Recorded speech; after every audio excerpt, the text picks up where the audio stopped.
I want you to picture a scenario. You're driving a car. Not just any car, but a vehicle with an engine that is accelerating faster than anything in human history. Right. We are talking 0 to 60 in a blink, and it just keeps speeding up. The engine is basically a rocket. But as you look out the window, you realize the wheels are wobbling, the road is actually crumbling away, and the passengers are starting to freak out because we don't know where the steering wheel went. That is a terrifying image, but Yeah. unfortunately, based on the stack of research we have today, it's a very accurate metaphor. We are living through a moment of just jarring contradiction. It really feels like it. On one hand, you have this incredible tech acceleration. I mean, systems that can condense a century of progress into a decade. But at the same time, everything that makes society stable, our jobs, our sense of purpose, the social contract, it feels like it's breaking down. It's like we're building a spaceship on top of a sinking ship. And that tension, that's the core mission of this deep dive. We are exploring a phenomenon that connects all the sources we've gathered today. Economists, sociologists, futurists, they're all pointing to the same thing. Okay. It's called the Great Decoupling. The Great Decoupling. That sounds massive and kind of ominous. It is significant. And we're not just talking about geopolitics, though that is the backdrop. We're talking about a fundamental separation happening in three specific areas. Okay, what are they? First, productivity is decoupling from labor. The economy grows, but it doesn't need more people to do it. Which is a very polite way of saying jobless growth. Second, jobs are decoupling from work. The whole idea of a fixed job description is dying.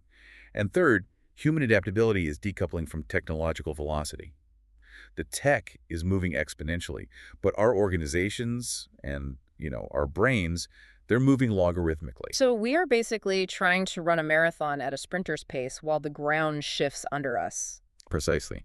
And we have a stack of sources today that paint this picture vividly. From the economic warnings of Thomas Piketty and the sociological data of Richard Reeves to the futurism of Ian Beecraft and the philosophical existentialism of Sartre. It's a mix of, oh no, we're doomed, and wait, this could be awesome, but mostly it just feels heavy.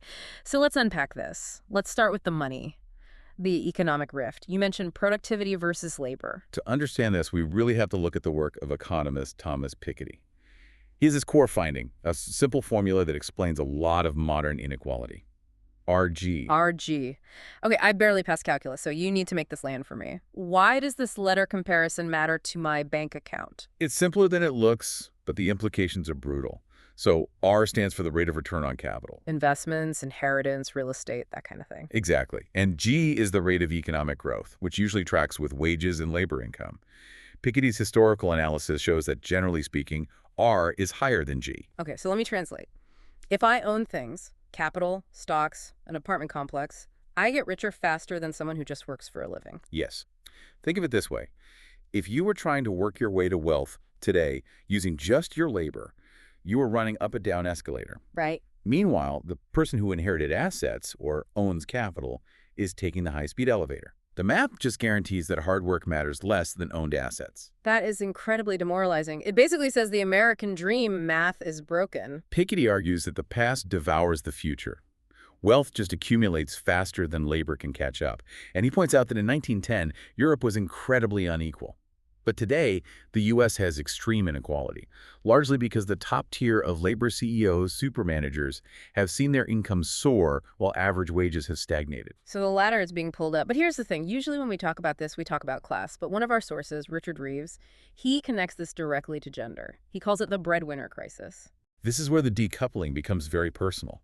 Reeves describes a dad deficit. 1 in 4 fathers in the U.S. doesn't live with their children. Wow. But we have to be careful here.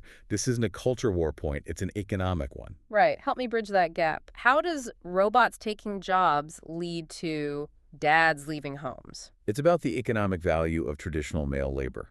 For a century, the industrial economy placed a premium on physical strength and endurance traits that gave man a specific economic advantage. Sure. As automation and AI decouple productivity from human labor, specifically that kind of physical labor, that advantage just evaporates.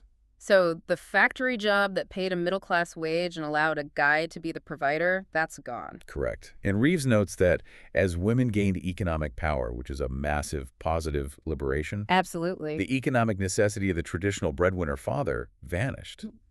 Women don't need a man for financial survival anymore. Which is great for independence, but if the man's identity was tied entirely to, I bring home the check, and he can't do that anymore. He loses his social footing. Reeves notes there are 9 million prime-age men not working. They are dropping out of the labor force entirely.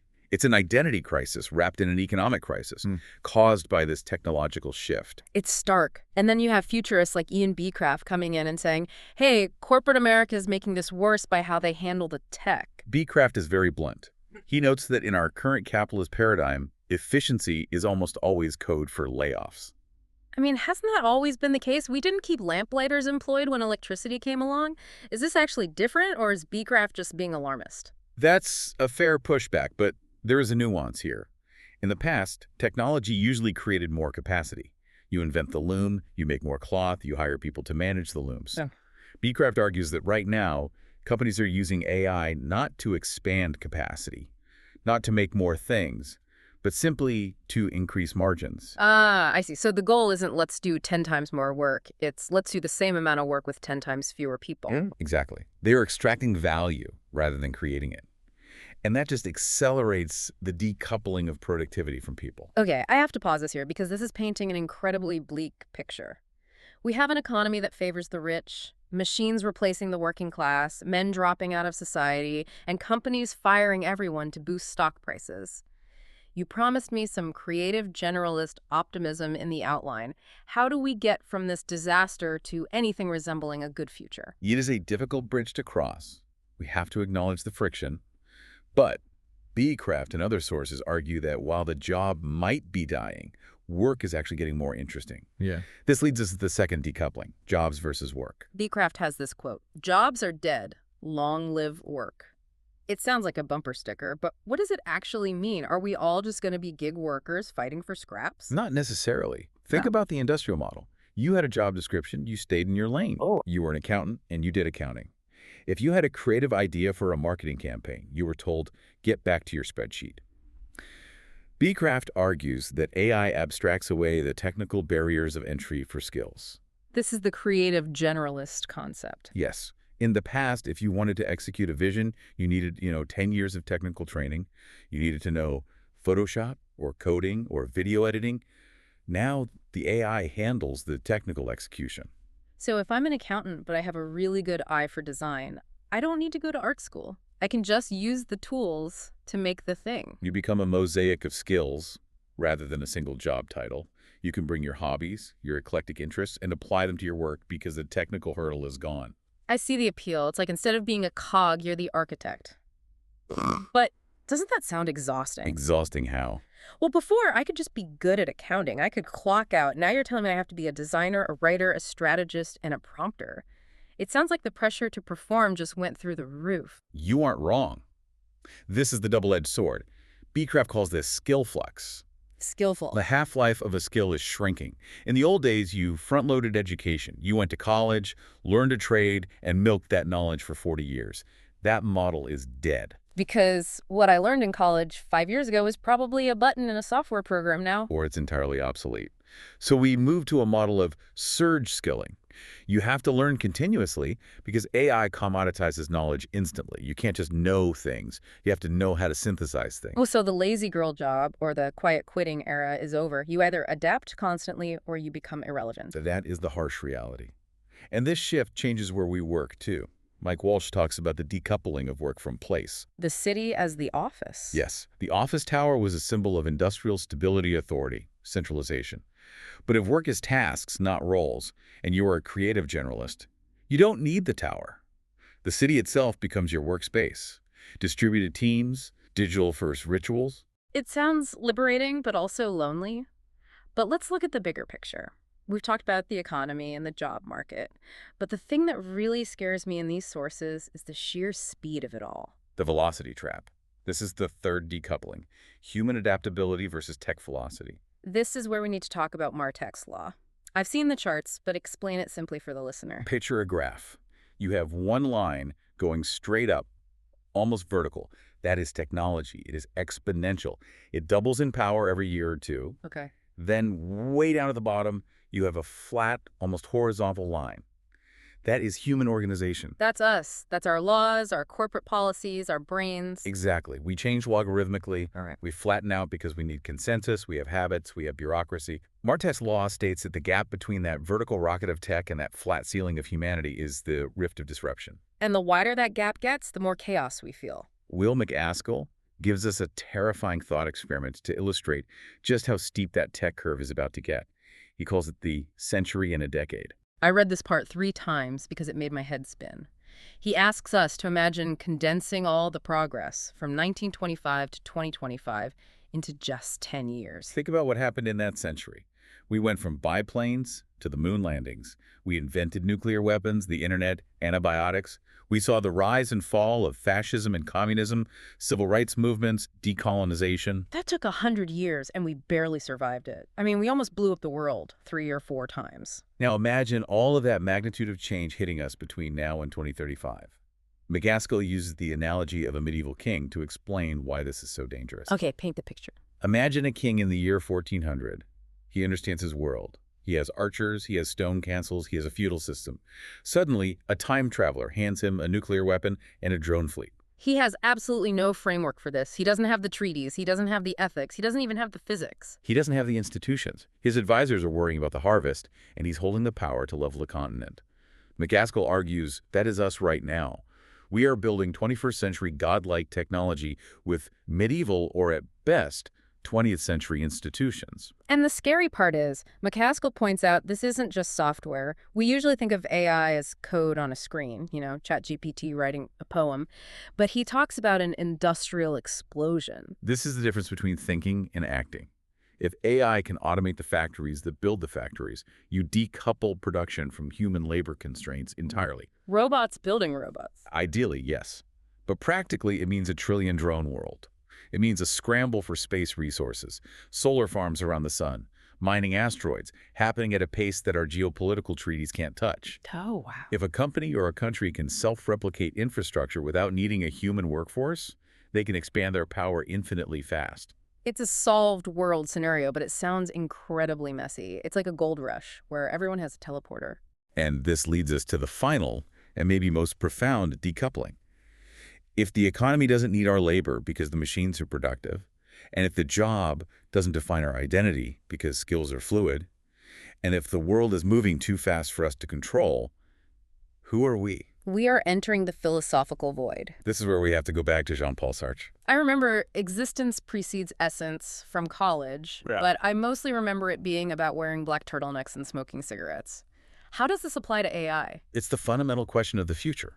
Before this decoupling, our essence, like our purpose, was often given to us by the economy. You were a blacksmith because your father was. You were an accountant because that's what you studied. Your job title told you who you were. So what do you do? It's still the first question we ask at parties. It is our label. Right. But post-decoupling, if those titles vanish, we are left only with our existence.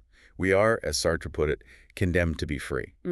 If the universe and the economy have no inherent purpose for us, no slot for us to fill to keep the lights on, we have to invent our own morality and meaning. That sounds terrifyingly liberating. But let's be real. If I didn't have to work, if the AI provided a universal basic income and the robots built the houses, I might just sit on the couch and watch Netflix for 40 years. Is that inventing meaning?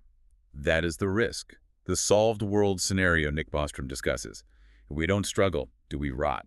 And Slavoj Žižek takes a pretty dark but interesting view on this political restructuring. Žižek argues we are in a tragic situation. He sees the old order neoliberalism, the global stability we thought we had, is dead. He points to the geopolitical fragmentation, like the blocks in Orwell's 1984. But he argues this tragedy is necessary. Necessary how? Because the moderate liberal left, as he puts it, failed to see that the old deal was over. They kept trying to patch up a system that was fundamentally broken by these decouplings. Now, we're forced to confront reality. We can't just tweak the tax code. We have to restructure how we view global cooperation and capitalism itself. So we have to break it to fix it. Or rather, it is breaking, so we must fix it. And on a personal level, the sources suggest narrative self-expression as the survival mechanism. Yes. If you subtract the essential labor, the drudgery, the spreadsheets, you are left with the task of writing your own life story. You aren't account number 2 anymore. You're a person who combines specific skills, loves specific things, and contributes in a unique way. It sounds like we are moving from a world of human doings back to human beings, but with supercomputers in our pockets. That's a hopeful way to put it. But again, I want to caution the listener. This transition is not going to be smooth. As Beecraft noted, companies are currently using this tech to cut, not to build. And as Piketty noted, wealth is concentrating, not spreading. So if we look at this great decoupling as a whole, we have three massive tiers in the fabric of reality. Productivity leaving labor behind, work leaving the job behind, and change leaving adaptation behind. And the listener has to navigate this. So what is the strategy? If I'm listening to this deep dive and I'm terrified of the dad deficit and the velocity trap, what do I actually do tomorrow morning? Based on these sources, the answer is to embrace the identity of the creative generalist. Do not cling to a job title. That title is a sinking ship. Stop trying to be the best X. Start trying to be the only you. Cling to your ability to learn and, more importantly, to combine disparate skills. If you are a writer, learn data analysis. If you are a coder, learn history. The value in the future isn't deep specialization in one narrow thing that an AI can do. It's the unique intersection of things that only you can do. Be the mosaic. Be the mosaic. And understand that skill flux is the new normal. You will never be done learning. I think that's the takeaway. The era of I learned it, now I do it is gone. Now it's I'm learning it, I'm changing it, I'm learning the next thing. Awareness is the first step of adaptation. Before we wrap up, I want to leave everyone with a final thought from Nick Bostrom. It's a question that's been sticking with me since I read the prep notes. The deep sea monster question. Yeah. He paints this picture of that solved world we talked about. AI does all the productive work. We live in luxury. We don't have to struggle to eat or pay rent. But he asks, in that world, will we still find the crevices of deep-sea monsters to explore? Will we go looking for trouble and mystery simply for the romance of it? Or will we succumb to boredom? Is a life of pure luxury a utopia, or is it, as the philosopher Bataille called it, the accursed share, an excess that destroys us? If you didn't have to work to survive, would you still dive into the dark water just to see what's there? That is the question we are all going to have to answer sooner than we think. Indeed. Thanks for diving in with us. We'll catch you on the next one.